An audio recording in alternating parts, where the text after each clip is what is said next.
مرحبا بالناس الكل بكافة متابعي الشأن الرياضي أينما كنتم. مرحبا خاصة بجماهير النادي الإفريقي العريضة داخل أقطاع البلاد وخارجها. كما ريتوا في العنوان، ستانلي أوغو على رادار النادي الإفريقي، فهل يكون معوض شواط؟ باش نحكيو على برشا مواضيع اليوم ومنها الملاعب ستانلي أوغو. حبيت نرحب بالناس الكل كالعادة. خليونا آرائكم في التوب شات، نتفاعلوا معاكم على أي تعليق ولا على أي استفسار. بكل صدر رحب. باش نبدا في اخبار متفرقه. من الاول انه النادي الافريقي يواجه جوليبا المالي نهار 5 سبتمبر على الساعه 8. حكم مباراتي الذهاب والاياب. حكم مباراه الذهاب جون بيار نيجي بيسيلا من الكونغو، وحكم الاياب موديست ريشار موكورا من الكوت ديفوار. هنا حبيت ننوه انه حذاري من التحكيم خاصة في الإياب، لأنه الذهاب نعرفوا أنه فريق يبدأ من الأفريق وفريق يبدأ معناها من شمال أفريقيا. نورمالمون الحكم يكون صحيح مثلا في ملعب رادس يكون من الأفريق، من الكونغو، من الأفريق نوار، من الكونغو، من مالي، من أي.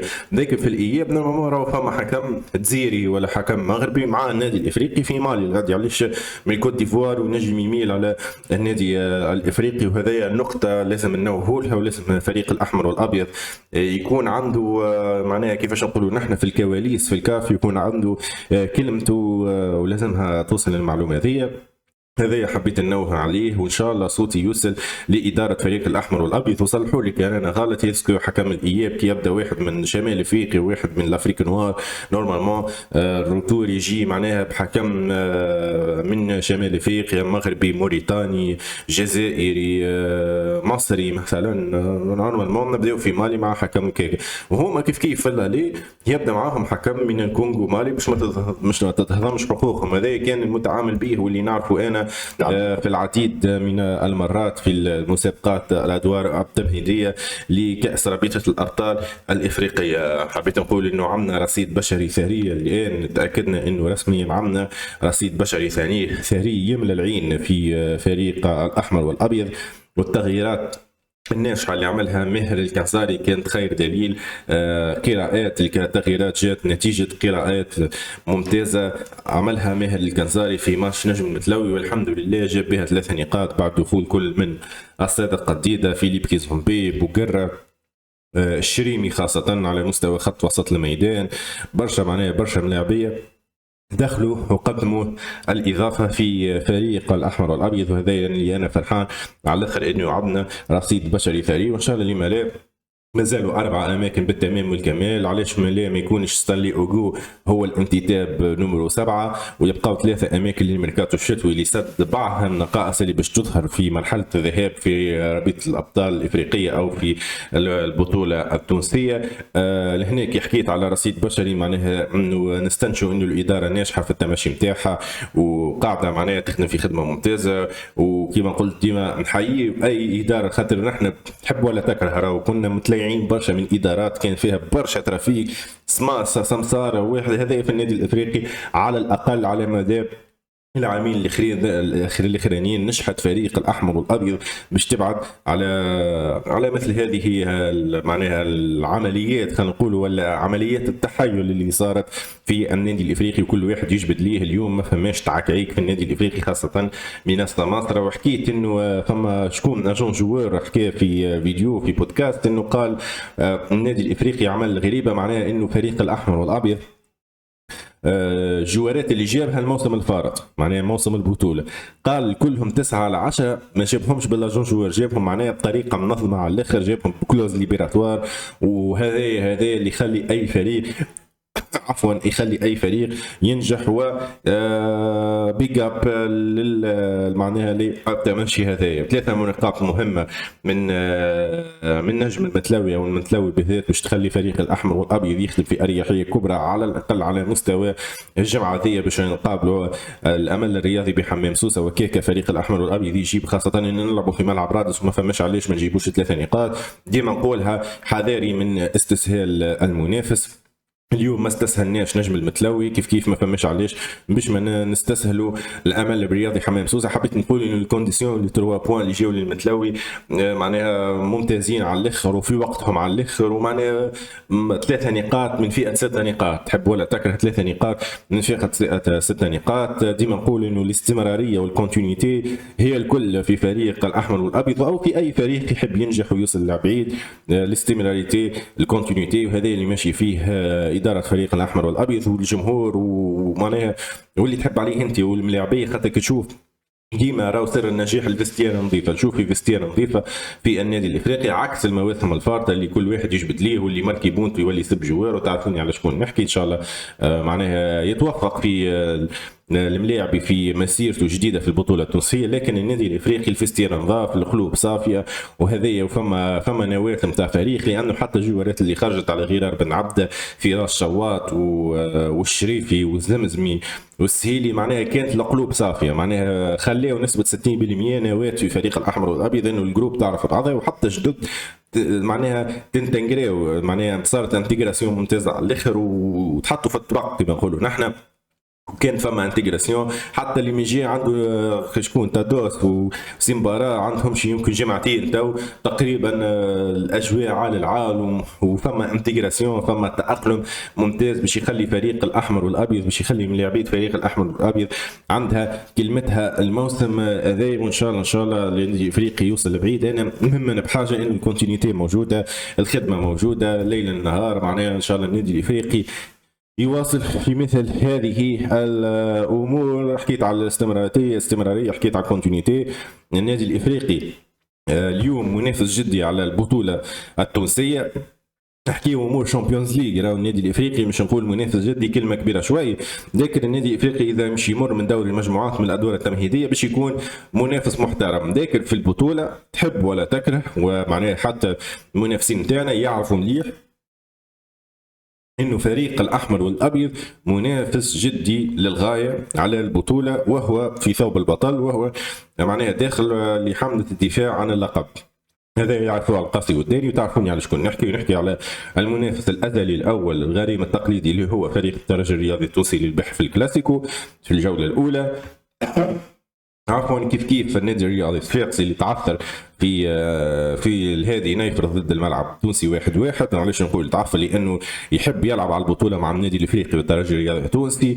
كيف شكون اخر معناها النجم الرياضي الساحلي اللي رغم الهزيمه قدم معناها كلاسيكو، شفت الملخص معناها قدم كلاسيكو غايه في الروعه، وتقريبا اذا باش يكملوا 3-4 جولات تقريبا باش يعملوا نتائج رغم معناها كلمه حق للحق، معناها رغم انه كيفاش نقولوا نحن رغم انه الديون الكبرى والوضعيه الكارثيه اللي فيها النجم الرياضي الساحلي، لكن انت دب ملاعبيه قادرين يقلقوا اي دفاع. كهو السياسات الايطوال هذوما الاربعه اللي يلعبوا على البطوله والبوديوم منحصر فيهم. لذلك النادي الافريقي باش يحاول يعمل، وانا باش يحاول كيفاش نقولوا يرثي لي زوبجيكتيف نتاعو او الاهداف من هذه اللحظه، او البرهان على النادي الافريقي منافس جدي، واعطى رساله للجميع في ديبلاسمون صعيب كيما نجم المتلوي او كيما المتلوي في 44 نسخانه تقريبا تيران سانتيتيك ولا تيران سانتيتيك في حاله سيئه للغايه. معناها النادي الافريقي تمكن باش يجيب 3 نقاط في اخر المقابله.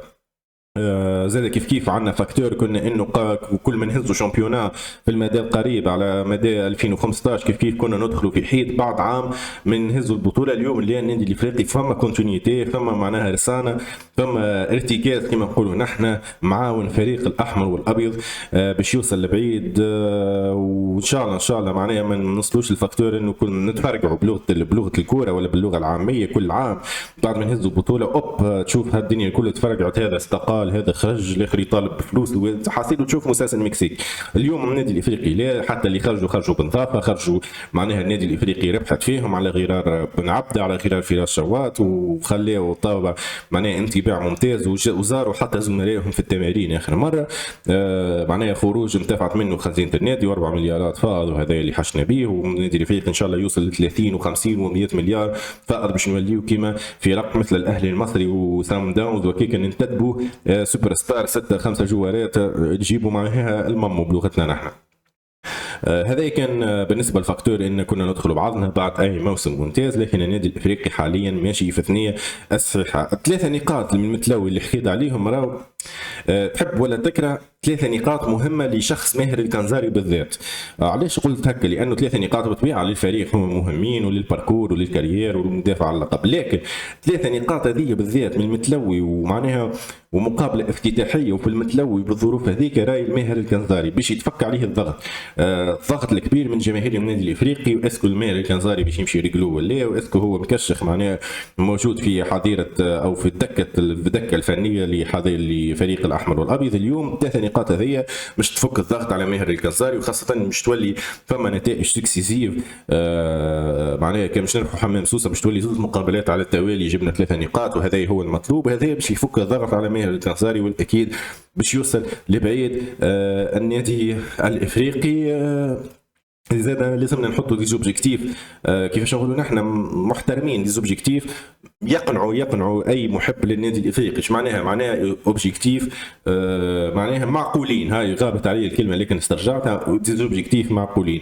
يا نكملوا الويلة يا ندافعوا على اللقب نتاعنا ونهزوه كالعاده لاخر رمق ولعبه الكواليس الناس الكل تعرفها، والدفاع على مصالح الافريقي في اداره كما فريق الاحمر والابيض كما تضارب المصالح موجود، وان شاء الله نكونوا موجودين. وشفنا الترجي قبيلي هبطت بلاغ بدات تحتج على التحكيم وهي منتصره، معناها تعرف على شكون، تعرف على شنية قادم المنافس نتاعك قاعد يضغط على التحكيم من تو عكس معناها المنافسين نتاعو. لكن النادي الافريقي هيهات وهيهات واقف بالمرصاد لمثل هذه التحركات، وباش تشوفوا معناها سامحوني في الكلمه شيطان بلغتنا نحن يتحول لك شيطان فريق الاحمر والابيض، امور معناها كواليس واحد باش معناها في الحلال بالطبيعه باش يحافظ على المصالح نتاعو. هذا قلنا يا الاول يا الثاني في الشامبيونا باش نضمنوا مشاركه في دوري رابطه الابطال الافريقيه، وكان خلات المرتبه الثالثه معناها واللي هي تتسمى موسم كارثي اليوم في النادي الافريقي في التماشي جديد باش نلعبوا الكونفدراليه الافريقيه. كاس تونس ماذا بيا نوصلوا للدومي فينال على الاقل، لانه خرجنا في الدور ما وصل من فرد، خرجنا كونتر الاتحاد المنستيري في الدور الاول ويتسمى خروج مبكر. بالنسبه لدوري رابطه الابطال الافريقيه فما دو اوبجيكتيف، ميني اوبجيكتيف اللي هو نمروا من الادوار الاقصائيه كونتر جوري مالي وتي بي مازيمبي الكونغولي، ومن ثم كي نمشيو لدوري المجموعات نمروا من دوري المجموعات، معناها دو ميني اوبجيكتيف. هذا هو اللي كات اوبجيكتيف نتاع النادي الافريقي. هذا ما يصير كان ما يكون فما تشكيله مثاليه، فما لحمه نتاع تشكيله مثاليه، ويكون تكون الفورماسيون هوموجين. وحكيت باش نحكي على فورماسيون اللي هي قريبه لماهر الكنزاري، بعض الاخطاء على مستوى التشكيله او المخطئ على مستوى على التشكيله، المخطئ على مستوى التشكيله في الشوط الاول كنت النجم المتلوي، على حراسه المرمى نلقاو على مستوى حراسه المرمى نلقاو مهيب الشامخ، على مستوى الظهير الايمن غيث الزعلوني، على مستوى الظهير الايسر حسام بن علي، على مستوى اللي دو ليبيرو معناها باش نلقاو اسماعيل سيمبارا، نظرا لانه ياسين مرياح ما قدمش المستوى الكبير اللي يليق بياسين مرياح. معاها عمار عبد الحق. في خط وسط الميدان باش نلقاو الشريمي اللي هز خط وسط الميدان البالي اخرى جمله. الشريمي نجح باش يحرك خط وسط ميدان النادي الافريقي، والملاعب هذا ماذا به يكون حر على مستوى خط وسط الميدان. وشفنا في الشوط الثاني كي دخل عمل كونتر نجم المتلوي معاه الزدام بكومبيفو سنتينيل فيكس، ومعاه سيدو خان كومريليور. في الاتاك باش نلقاو فيليب كينزومبي على مستوى الجناح الايمن اللي حرك هجوم النادي الافريقي. على مستوى الجناح الايسر نلقاو الخضراوي او بوغير او هيكل الشيخاوي وكومبونتا تادوسنغانغ، لكن الاكثريه تمشي للساده قديده اللي هو ملاعب جوكير. ونحن ماذا بينا نشوفوا السادة قديدة يكون مهاجم الاول لفريق الاحمر والابيض. علاش نقول هذا الفاكتور ماهيش معناها كيفاش نقولوا نحن نزلت على التدوسنغانغ، لانه المهاجم التونسي بان بالكاشف انه المهاجم التونسي هو اللي ينجح مع النادي الافريقي، وخير دليل اللي هو فراس شواط. وشفنا حمزه المنصري لازم يفك بقعته كيف تدوسنغانغ والصادق قديده، هذوما الثلاثي اللي لازم باش يتنافسوا على كيفاش نقولوا نحن على مركز راس الحربه في النادي الافريقي، ثلاثي باش تكون المنافسه. لكن انا حسب ما نشوف تدوس هو الاولويه لانه انتداب، ثم قديده، ثم المنصري، وقديده يدخل كوم جوكير في اي شوط ويسجل الاهداف. لكن قديده لازم ياخذ فرصته ويكون من راس الحربه الاول باش تقعد ديما المنافسه بين قديده وتادوس انكانغ. نمر الى في معناها ستانلي اوغو الملاعبي اللي فك ارتباطه مع او فسخ عقده مع الاتحاد الليبي، ستانلي اوغو غني عن التعريف. تقريبا فما معلومات تقول انه فريق تونسي تقريبا مهتم بخدمات ستانلي اوغو. ما نعرفوش اسكو النادي الافريقي هو معناه المهتم بخدمات ستانلي اوغو، وان شاء الله هو اللي يكون مهتم بخدمات ستانلي اوغو، لانه ستانلي اوغو غني عن التعريف. الناس الكل تعرفوا. تنقول لكم القماره نتاعو شنو بالذات باش تعرفوا، خاصه جماهير الفريق الاحمر والابيض. مولود في 15 ماي 2004، 22 عام، مولود في نيجيريا، طول القامه 179، يشغل خطه افون سونتر. تقريبا مصح مع الاهلي الليبي 27 جانفي 2026، والكونترات نتاعو يوفى نورمالمون في 30 جوان 2028، لكن تم فسخ عقده مع الاهلي الليبي. قيمه تسويقيه ب 600 الف يورو. لاجون جوار سليم درويش، افون سونتر، لعب في ديبا الاماراتي، ثم الى ترجي الجنوب موسم 25 26، ومن بعد من ترجي الجنوب مشى الاهلي الليبي في صفقه بلغت تقريبا مليار. هذا علاش ولا 2 مليارات نورمالمون، هذا علاش نونطون دو ترانسفير 600 في 3 2 مليارات. معناها تقريبا الملاعبي وقت مشى عمناول من معناها من ترجي الجنوب مشى الاهلي الليبي، مشى بستة بثلاثة بزوز مليارات عفوا. وهذا يبين القيمه تاع ستانلي اوغو. اللي ما يعرف ستانلي اوغو هو اللي هزم النادي الافريقي عمناول في ملعب رادس بالذات وقتها ما زلنا في الجولات الاولى، هو اللي سجل زوز اهداف نتاع ترجي الجنوب، والنادي الافريقي سجل هدف وحيد عن طريق فيليب كيزومبي. اللي غني عن التعريف ستانلي اوغو لاعب سريع جدا، في خاصه في مستوى البوكس، في مستوى ديزويت ملاعب كثير وكثير على الاخر. وان شاء الله ان شاء الله النادي الافريقي ينجح في ان يستقبله، لانه مع تادوس نغانك راهو تادوس نغانك ينجم يكون حل من الحلول. راهو يلعب جناح، اللي ما يعرفش انه معناها تادوس نغانك راهو يلعب جناح ايمن وجناح ايسر. معناها تصور عندك تادوس نغانك وعندك فيليب كيزومبي وعندك ستانلي اوغو، حاجه تلعب. تحبوا تقولوا لي علاش ما نجحش في ليبيا؟ لانه بكل بساطه علاش ما نجحش؟ خاطروا الاهلي الليبي ولا السوق الليبي بطبيعه تنتدب في جوارات بالمليارات يا معلم.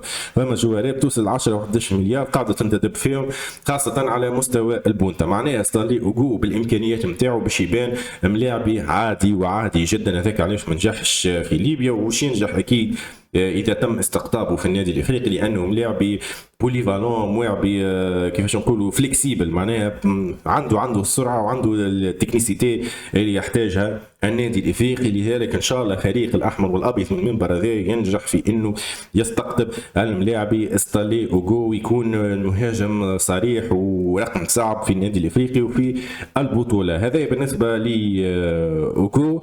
المراول بداوا يتباعوا نتاع النادي الافريقي، تقريبا المريول اليوم ب 159 دينار المليون الجديد نتاع فريق الاحمر والابيض، رغم غلاء الاسعار بصراحه. معناها المريول يوصل 159 دينار، اي في الزون نتاع 160 دينار تقريبا. معناها مريول، لكن ما يهون شيء على الجمعيه. تقريبا نديو الكل انه يقصوا لي صابونمون نتاعكم، اشريوا المراول، اشريوا لي برودوي الياغورت، وراو فريق الاحمر والابيض فلوسكم ماشيه في الثنيه الصحيحه، فلوسكم ماشيه في الثنيه الصحيحه، ولا خوف ولا طميعه. لانه كي تشوف بوادر النجاح، تشوف هالبوادر بعينيك. كيف عطور النادي الافريقي البارح قدم عطور باب جديد 57 اللي هي ب 105 دينار على نغمة زعلة سونسان، كيف بارفان في النادي الافريقي. راهو ماهيش حاجة حكيتها في الفيديو السابق، في فيديو السابقة. راهو النادي الافريقي كي تدخل في مثل المارشيات هذه راهي ماهيش حاجة تحشم.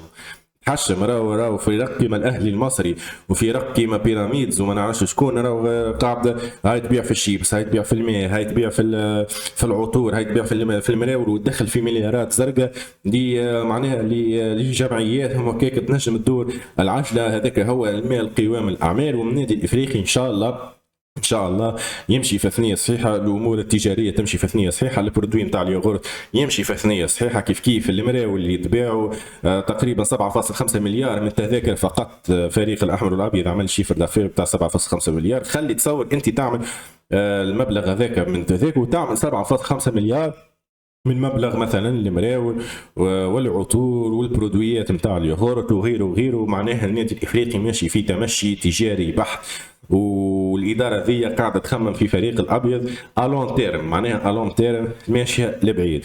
هذا كان كل شيء بالنسبه لحلقه اليوم. خليونا ارائكم في الكومنتات، ما تنساوش باش تحطوا جيم على الفيديو وتبارتاجيوه، وما تنساوش خاصه باش تعملوا ابوني للشان.